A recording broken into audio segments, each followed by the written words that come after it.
everyone. So welcome to my channel Experience Matters, and I'm making this video specifically for those who are going for their SSB for the first time. तो मेरा ये जो video है ये specially freshers के लिए है। वो लोग जो अभी पहली बार SSB जा रहे हैं और वो भी ड्यूरिंग दिस पैंडमिक जब मैक्सिमम चीज़ों के ध्यान रखने की ज़रूरत है regarding from your outfits, shoes and documents and many more things which I am going to tell you further in this video. So मेरे इस वीडियो को बहुत ध्यान से सुनिए। अगर आप चाहे तो जो चीज़ें मैं बताने वाली हूँ उसको आप लिख के भी रख सकते हैं, ताकि जब आप अपनी पैकिंग करें या जब आप जाने के लिए रेडी होए तो आप इसमें से अपने जो सामान है उनको टिक करके ले जा सकें। So my first point in this video is that during this pandemic हम लोग को बताया गया है कि बेडिंग नहीं लेके जानी है। जो सबसे पहली चीज़ है, ये मैंने अपने फर्स्ट वीडियो में बताया था। तो आप अपने लिए 2 बेडशीट्स ज़रूर ले जाइए, क्योंकि वहाँ पे ये चीज़ें भी प्रोवाइड नहीं की जाएंगी। और हो सकता है कि जो अलग SSB सेंटर्स हो वहाँ पे मे भी प्रोवाइड की भी जाए, but why to take chance. It's better if you take your own bedsheets and if you want you can carry your own that pillow जो हम ट्रेन में यूज़ करते हैं, राइट, और anything in which you are comfortable. So make your arrangements for your bedding.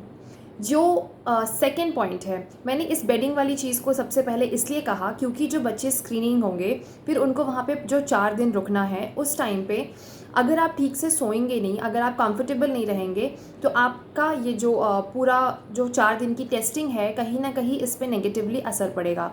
So make sure you stay extremely comfortable there. Okay, so जो मेरा second point है towards this is that formals. आपको formal dresses की need कहाँ कहाँ होती है? वैसे तो keep on checking your emails regularly, और उसमें ये चीज़ बताया गया है कि कहाँ कहाँ आपको फॉर्मल्स पहनने हैं करके। But as per my suggestion, according to the weather, इतनी गर्मी है, इतनी ह्यूमिडिटी है, कई जगहों पे ह्यूमिडिटी है और कई जगह ड्राई होते हैं। सो अकॉर्डिंगली ऑल टुगेदर गर्मी तो है ही, पसीना आपको आएगा, तो आपके जो फॉर्मल्स हैं वो काफ़ी जल्दी ख़राब हो जाते हैं। अब चूँकि ख़राब हो जाते हैं और लॉन्ड्री फैसिलिटीज़ भी अवेलेबल नहीं है, तो इस वजह से it's always better to carry more than required formals. Like जो आपका फॉर्मल ड्रेस होता है वो सबसे पहले आपको लगता है स्क्रीनिंग के दिन, फिर अगर आप स्क्रीनिंग हो जाते हैं उसके बाद जो आपका फर्स्ट फॉर्मल लगता है वो है साइड टेस्ट के दिन, उसके अलावा आपका इंटरव्यू एंड कॉन्फ्रेंस के दिन। सो ये 4 बार आपको फॉर्मल्स लगते हैं। Now it is completely up to you कि आपको एक्स्ट्रा कैरी करना है या फिर अगर आप उनमें भी कंफर्टेबल है यू कैन टेक देम। अब जो बात आती है, जो मैंने इस बार काफ़ी फ्रेशर्स में देखा था जब मैं अपने SSB गई थी, कि they were not clear about what formals are. So for men it is shirt and trouser and formal shoes. If they want they can carry the tie, and if they don't want they can leave and go without tie. Okay, same is with the case of girls also. Girls के लिए भी जो formals है वो shirt, trouser और जो shoes है वो फॉर्मल या फिर शूज़ बेली भी चल सकते हैं। But make sure, it is my personal suggestion अपने एक्सपीरियंस के बेसिस पे, कि जो गर्ल्स बहुत ज़्यादा बेली टाइप का, जिसका जिन शूज़ और बेलीज़ का सामने का पार्ट बहुत ज़्यादा वी कट में होता है, they usually suffer after their screening, क्योंकि बहुत लंबा प्रोसीजर होता है, आपको बहुत बार खड़े रहना पड़ता है फॉर आवर्स। तो मेक श्योर कि जो आपके शूज़ हो, आपका जो भी शूज़ आप अपने स्पोर्ट्स के लिए भी कैरी कर रहे हैं और अपने फॉर्मल्स के लिए भी कैरी कर रहे हैं, they need to be extremely comfortable, because तभी आप अपने टेस्टिंग पे पूरा का पूरा ध्यान लगा सकते हैं। अदरवाइज़ लड़कियां आती है, उनके पैर पीछे से छिल जाते हैं, सामने से छिल जाते हैं, न्यू शूज़ होने के कारण शूज़ काटते हैं उन्हें। तो मेक श्योर कि आप ये सारी चीज़ों का पहले से ध्यान रखें, क्योंकि ये जो शूज़ वाली प्रॉब्लम है ये बहुत बड़ी प्रॉब्लम है फॉर गर्ल्स। उनके बेलीज़ में हील होता है, हील्स के वजह से उनके पैरों में अलग से दर्द होने लगता है, तो be very careful about it. और अब जो सेकेंड फॉर्मल ड्रेस है फॉर गर्ल्स वो है सूट, कुर्ता एंड जो कुर्ती आती है and this salwar and chunni is also a formal dress, it is considered as a formal dress. तो आप इनका भी इस्तेमाल कर सकते हैं if you are not having formal outfits of this shirt, trouser and all this things. So आप अपना सूट कैरी कर सकते हैं, कुर्ती, और don't carry palazzo, it looks very odd. So kurti और दिस सलवार, चुन्नी, ये सारी चीज़ें अगर आप कैरी करेंगे ये भी आपका फॉर्मल ड्रेस में ही कंसिडर होगा। इसके अलावा what not you are suppose to wear is that jeans and T shirt, jeans and shirt, because ये जो उनका डेकोरम है कहीं ना कहीं उसके अगेंस्ट जाता है, और जब सब ऐसे फॉर्मल ड्रेसेस में होते हैं आपको अपने में ही अजीब लगेगा, और somewhere you will lose your own confidence on the very first day और subsequently on the other days. So make sure कि आप अपने कॉन्फिडेंस को मेंटेन करने के लिए जितने अच्छे से प्रिपेयर होके जाएंगे उतना ही ज़्यादा आपको बेनिफिट होगा, because mental status plays a very important role in this whole procedure. तो आप कोशिश करिए जितना ज़्यादा प्रिपेयर होके जा सकते हैं उतना जाइए। So it's all about outfits and shoes. इसके अलावा जो मेरा थर्ड पॉइंट है, it is about the documents.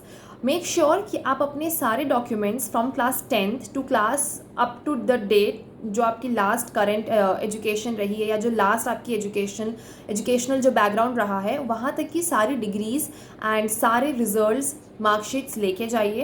And make sure कि अगर उसमें कहीं भी नाम में कोई मिस्टेक है, या डेट ऑफ बर्थ में कोई मिस्टेक है, या फादर्स नेम में कोई मिस्टेक है, तो उसके लिए आप एक एफिडेविट या बोनाफाइड जो भी बनता है वो बनवा के पहले से ले जाइए। अदरवाइज़ ये एक बहुत ही अजीब सी प्रॉब्लम क्रॉस करती है during the time of document verification, because document verification के लिए वो लोग ऑलरेडी आपको मेल करेंगे जिसमें वो लोग अपने साइड से कुछ फॉर्म्स देंगे। तो बेहतर है आप उन फॉर्म्स का भी प्रिंट आउट निकलवा के उनको पहले से फिल करके लेके जाइए, या फिर उनको ब्लैंक भी ले जा सकते हैं। वहाँ पे जाने के बाद आपको वो लोग खुद ही गाइड करेंगे फॉर फिलिंग दोज फॉर्म्स। तो मेक श्योर कि इसके अलावा जो मतलब उनके तरफ से जो फॉर्म्स आए हैं उनके अलावा जितने भी आपके मार्कशीट्स हैं उनके आप ओरिजिनल्स एंड उनके फ़ोटो कॉपीज़ एटलीस्ट 5 कॉपीज़ लेके जाइए अपने साथ। एंड आइडेंटिफिकेशन के लिए जो भी आपने दे रखा है, चाहे आधार कार्ड हो गया, पैन कार्ड हो गया, पासपोर्ट हो गया, वो भी आप अपने साथ बिल्कुल लेके जाइए, बिकॉज वो लोग बहुत ही प्रिसाइजली डॉक्यूमेंट वेरीफाई करते हैं। और उस मोमेंट में अगर थोड़ी सी भी ऊंच नीच हो जाती है तो आपको ही अननेसेसरी परेशान होना पड़ता है, बिकॉज दे आर लाइक कि आप अब अपने घर से मंगवाइए, फिर घर वालों को आप बोलेंगे फ़ोन पे, फ़ोन भी मिलता नहीं है। So there are many such things. तो इसलिए बेहतर है कि आप जो डॉक्यूमेंट्स हैं उनको जाने से पहले 3-4 बार ज़रूर चेक कर लीजिए कि कुछ भी आपका रह ना गया हो, ठीक है। इसके अलावा जो मेरा फोर्थ पॉइंट है towards the SSB is that कि आप चूँकि पहली बार जा रहे हैं, सो आई एम गेटिंग क्वेश्चंस कि कहाँ से OIR प्रैक्टिस करना है, कहाँ से दूसरी चीज़ें प्रैक्टिस करके जानी है फॉर द स्क्रीनिंग प्रोसीजर। तो इंटरनेट में बहुत सारे ऐसे वेबसाइट्स हैं जहाँ से आप जाके OIR प्रैक्टिस कर सकते हैं। It is free everywhere, most of the places.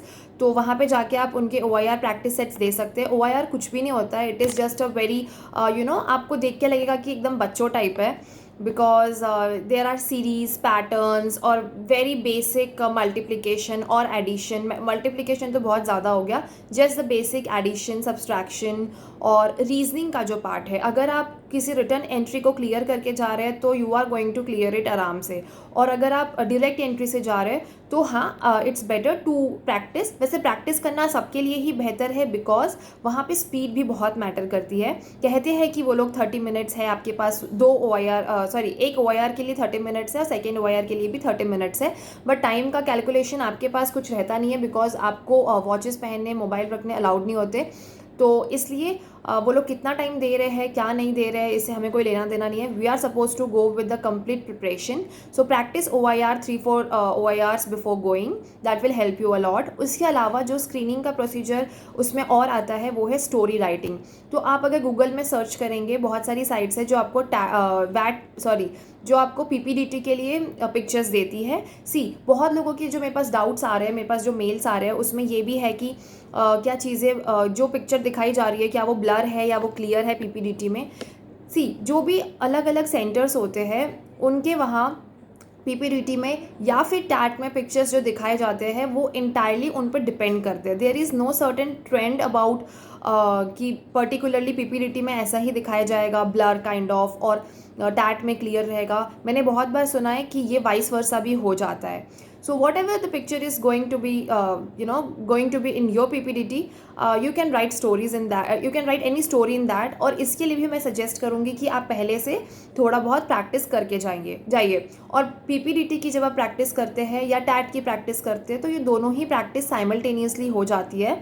तो इसमें उतना कोई स्ट्रेस लेने की बात नहीं है। जो स्ट्रेस लेने की दूसरी बात है और जो सबसे इम्पॉर्टेंट बात है वो है आपके नरेशन की, कि how you are narrating your story, because that is very important during the narration. 2-3 चीज़ें आपको बहुत ध्यान रखनी है कि बी एक्सट्रीमली कॉन्फिडेंट, क्योंकि कॉन्फिडेंस एक ऐसी चीज़ है जो एसएसबी में सबसे ज़्यादा मैटर करती है। बी एक्सट्रीमली कॉन्फिडेंट, पर हाँ वो ओवर कॉन्फिडेंस भी नहीं होना चाहिए। आपका जो नॉर्मल एक्सेंट है आप उसी में बात करिए। कई बार मैंने देखा है कि लड़कियां अपना एक्सेंट ही बदल देती है, वो हमारे साथ नॉर्मल बात कर रही होती है और सडनली अपने नरेशन के टाइम पे they are just narrating like a Barbie doll. So ये सारी चीज़ें करने की ज़रूरत नहीं है, be very natural. Apart from that, जो तीसरी चीज़ है इन नरेशन इज़ दैट, पहली हो गई कॉन्फिडेंस, दूसरा हो गया कि maintain your accent, and the third is that कि जो आपकी बॉडी लैंग्वेज है, you shouldn't set like you are very tired, because वो लोग टायर्ड कर देते हैं आपको उतने देर से खड़ा रख के या फिर नीचे ज़मीन पे बिठा के। तो be very energetic and fresh during that time. So that will help you allot. इसके अलावा जो आप स्टोरी नरेट करने वाले हैं, मेक श्योर कि आपने एक जेन्युइन सी ठीक ठाक सी स्टोरी बनाई हो, कोई बहुत super hero super woman type की स्टोरी ना बनाकर एक नॉर्मल सिंपल लाइफ पे या सिंपल इंसिडेंट पे आपने अगर स्टोरी बनाई है तो that goes very nice. Otherwise ये सब आपकी चॉइस है, आपके ओन साइकोलॉजी पे डिपेंड करता है। अब जो बात आ जाती है वो है ग्रुप डिस्कशन। बेसिकली जो स्क्रीनिंग है उसके चारों ही पार्ट बहुत इंपॉर्टेंट है, starting from the OIR, then the story writing, then the narration and then the group discussion. पर मुझे जहाँ तक लगता है कि जो ग्रुप डिस्कशन है और जो नरेशन है उसमें सबसे ज़्यादा हम एसेसर्स से कनेक्ट कर सकते हैं। अगर हमारा इन केस OIR ख़राब भी चला गया, still we have that chance to connect और to improve our performance in the screening by narration and group discussion. So group discussion में भी आप ऐसा करिए कि जिस साइड आपकी ग्रुप जा रही है, गो with the flow. Don't be like कि आप एकदम ग्रुप के अगेंस्ट जा रहे हैं। पूरी ग्रुप अगर एक डायरेक्शन में जा रही है तो फिर आप अकेले 30 मार खान बन के, नो, आपका जो पॉइंट है वही सही है, उसी को आगे बनना चाहिए, वही कंक्लूडिंग स्टोरी बननी चाहिए। Don't do that, go with the flow, that will help you a lot. Take good participation. Okay, आप जब GD में बोल रहे हैं तो वहाँ पे अगर जैसे लड़कियों का बैच है तो बहुत ज़्यादा फिश मार्केट टाइप सिचुएशन हो जाती है। अगर रिपीटर्स बैच है तो ये फिश मार्केट सिचुएशन और हाइक कर जाती है, फ्रेशर्स में थोड़ा कम होता है।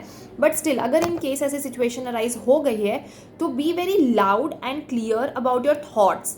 ओके, आप instead of doing let her speak ये सब करने से कुछ नहीं होता। आपको अपना पॉइंट बहुत अच्छे से, बहुत प्रिसाइजली, ज़ोर से रखना है ताकि जो ग्रुप के बाकी मेंबर्स हैं वो सारे लोग आपकी तरफ देखिए। आप उनका अटेंशन ग्रैब करने में सक्सेसफुल तभी होंगे जब आप अपना वॉइस रेस करके अपने पॉइंट को क्लियरली रखेंगे। और अगर आपका पॉइंट बहुत अच्छा है जिससे कि सारी ग्रुप एग्री कर रही है तो ये तो फिर आपके लिए एक बोनस पॉइंट हो जाता है। ओके, सो ये सारी छोटी छोटी चीज़ थी अबाउट द स्क्रीनिंग प्रोसीजर।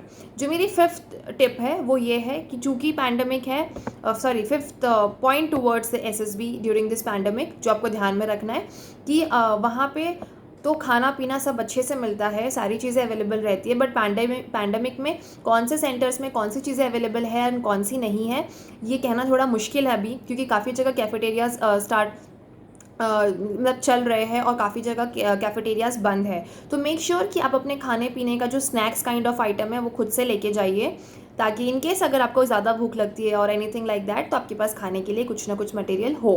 क्योंकि कोई भी चीज़ खाली पेट या फिर थके रहने से या फिर नहीं सोने से आपके पूरे परफॉर्मेंस में बहुत ज़्यादा इफेक्ट डालती है। सो मेक श्योर कि you stay extremely comfortable there, ताकि आप एकदम अपना 100% अपने टेस्टिंग में दे सके। इसके अलावा जो बेसिक चीज़ें हो गई जैसे शैम्पू, साबुन, ये सब आप I think everyone is very clear about it कि ये सब आपको लेके जाना है, क्योंकि ये सब ज़रूरत पड़ती है। 5 दिन सुनने में बहुत छोटे लगते हैं, बट 1 by 1 ये 5 दिन बहुत लंबे होते हैं, बहुत भारी पड़ते हैं अगर आपके पास चीज़ों की कमी होती है। तो मेक श्योर कि आप अपनी सारी चीज़ें लेके जाए। अगर वैसे मेडिसिन लाना अलाउड नहीं है, बट स्टिल अगर आपको ऐसा लगता है कि you need medicine at the night और at any time for headache और एनीथिंग, तो you can carry little bit of it. So these are my small points which if you keep in your mind, that will help you a lot for your 5 days during this pandemic. Thank you very much. Do like, share and subscribe my channel, and thanks a lot for watching till here. Thank you and all the very best for your upcoming SSBs.